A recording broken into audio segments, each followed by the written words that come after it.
तुम जैसा खुदगर्ज और मौकाशनास इंसान जो मेरी किस्मत में शामिल हो गया है, थोप दिए गए हो तुम मुझ पे। हमारे टुकड़ों पे पलने वाला कुछ नहीं कर सकता वो। आप क्यों रो रही है इस तरह से? बस कब हमारी दोस्ती का ही लिहाज कर लेती। तुम्हें पूरी दुनिया छोड़कर ओहन मिला था निकाह करने के लिए। तुम्हें सारी दुनिया छोड़कर एहतशाम ही मिला था निकाह करने के लिए। दूर रहो मुझसे, पास मत आना तुम मेरे।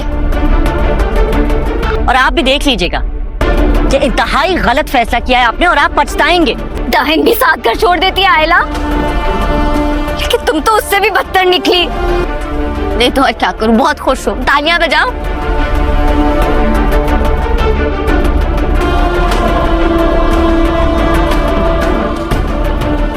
राहत जब अपने बेटे ओन के लिए साकिब से बात करती है तो साकिब को उम्मीद की एक किरण नजर आती है। वो अपने आप को बदनामी से बचा सकता है और साकिब बिना कुछ सोचे समझे इस रिश्ते के लिए हाँ कर देता है और उनका निकाह भी करवा देता है। और शमसा साकिब को रोकने की कोशिश करेगी, लेकिन साकिब उसकी कोई भी बात नहीं सुनेगा। और जब जाकर आयला को भी ये बात बताई जाएगी तो उसके भी पैरों तले से जमीन निकल जाएगी और वो यही सोच रही होगी कि शायद हो सकता है इस सब के पीछे ओन ही हो, ओन मुझसे शादी करने के लिए ये सब कर रहा हो। लेकिन हकीकत तो कुछ और ही होती है और आयला और ओन का निकाह करवा दिया जाता है और ओन बहुत ही ज़्यादा खुश नज़र आ रहा होता है क्योंकि आखिरकार ही उसने आयला को अपनी ज़िंदगी में शामिल कर लिया होता है। और जैसे ही शमसा घर वापस आती है वो बहुत ही ज़्यादा गुस्से में होती है और वो गुस्से में अपने शौहर साकिब को बातें सुनाने की कोशिश करेगी और उसे यही बात करेगी, तुम्हारा भांजा अब तक हमारे टुकड़ों पर पलता रहा है और तुमने उसको अपनी बेटी दे दी है, वो किसी लायक भी नहीं है, तुम अपने इस फैसले पर सबसे ज़्यादा पछताओगे। साकिब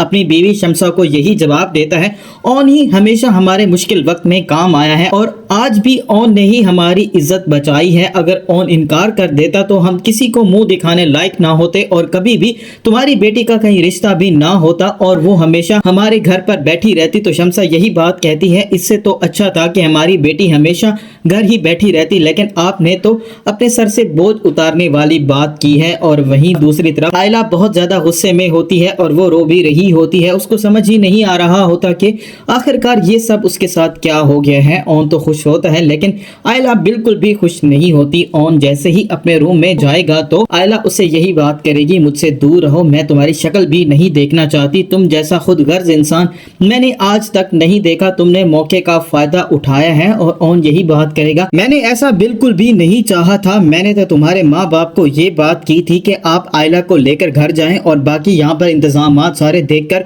मैं भी घर वापस आ जाऊंगा, लेकिन बड़ों ने यही फैसला किया है तो हमें ये फैसला मानना पड़ा है। और वहीं दूसरी तरफ जब रिमला को ये बात मालूम होगी उस पर तो ये बात बिजली बनकर गिरने वाली है, उसके पैरों तले से ज़मीन निकल जाएगी। वो तो ओन को बहुत ज़्यादा पसंद करती है और वो तो ओन के लिए शामी से डाइवोर्स लेने के लिए भी तैयार होती है।